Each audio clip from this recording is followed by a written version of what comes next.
Good morning, everybody. This is the latest M1a that one of the latest M1as I've repaired for Chris Wilson off the Mecca. Initially, when he sent me this board, I told him it was knackered. I don't normally say that. I'll have a go at anything to do with M1, M1b boards, especially the ones that companies say that can't be fixed. Quite a lot of other people, a lot of other fixers who have inspired me. But I told him, I'm looking at this here, all the tracks here completely gone, all the tracks here completely gone, God knows how many on the back. So I told him, I think it's knackered, mate. I think we might be better off fixing another scrap board that I've got here. And he said to me, please will I try and do this one. So I did, and here's the result. So basically, I've done all the usual things what I do, which is I've had to completely take everything off here, rebuild all the tracks here.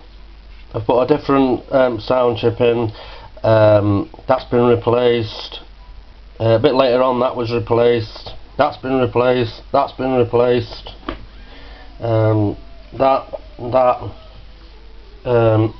so here's all the tracks here that all had to be rebuilt, all the usual areas. Let's just turn it over so you can see the back. Spaghetti junction here. There we go. Spaghetti junction. All solder masked over.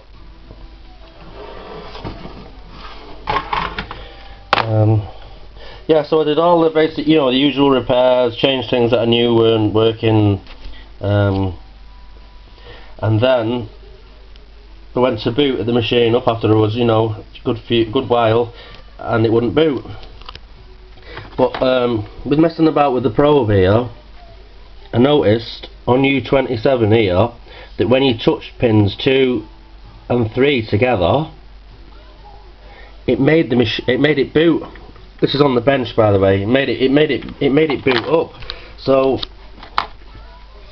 I tried it for a while, checking things, this, that and the other, and I decided to contact Magic, Peter Falcone, who's very good, as we know.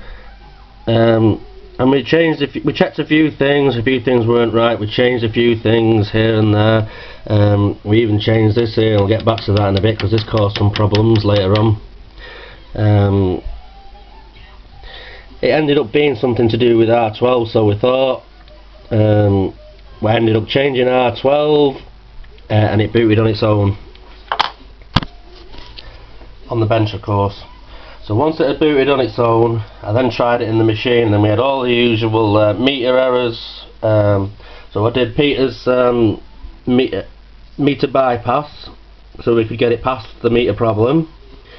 Which it did get past the meter problem. Then it had a real problem, which took a while to find. I checked it again with Peter, and there was a trap broken again, which I believe was it somewhere over? I think, yeah, this big long one here. This big long one was the meter problem. We did direct straight from there to there.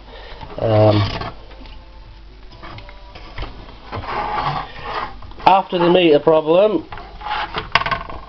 was solved and the real problem was solved, we then had some flickering dim lights on the top, which again puzzled me for a few days, puzzled Peter for a few days. This problem was caused through me, really. This here, this Y1, I took off another board in exactly the same place as what this one is, on this other board. Just chose to never take anything for granted. It turned out this here was only, from the other board, was only 8 ohms, and it should have been 12. So as soon as we swapped that out and put the proper one in there, the lights were all sorted. We then went back to the meters, and that one had me for another day or two. Actually found this one on my own, it turned well, I found a few tracks here and there broke. I repaired the tracks thinking that'd be it. It still didn't do it. I found another track broke in the same area. Even after all this, by the way, it still didn't work. Then again with the probe, I noticed that this here, this very, is that one? I think it was that one, wasn't pulsing. Yeah, so it was completely dead.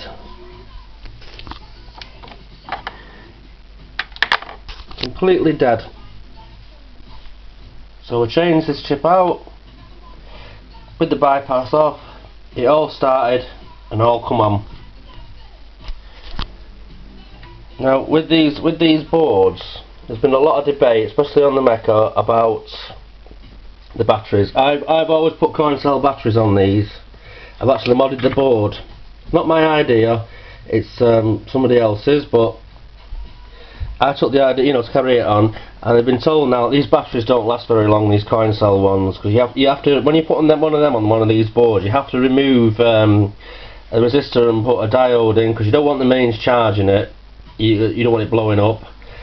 So I was originally doing this on the boards, but we're sending it to other people now instead of just doing my own, and they might not like the idea of the coin cells. So some last days and some run out really quickly. It can be weeks, it can be months. I've got one that nearly lasts a year. This one's actually quite good.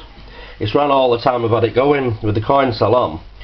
Because I'm sending this back to Chris, and supposing he didn't like the coin cell idea, and it's all on the board, there's nothing he can do apart from send it back to me.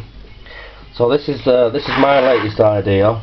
Put it on wires, as everybody does, with a terminal block on the end, like that. Just bear with me 1 second.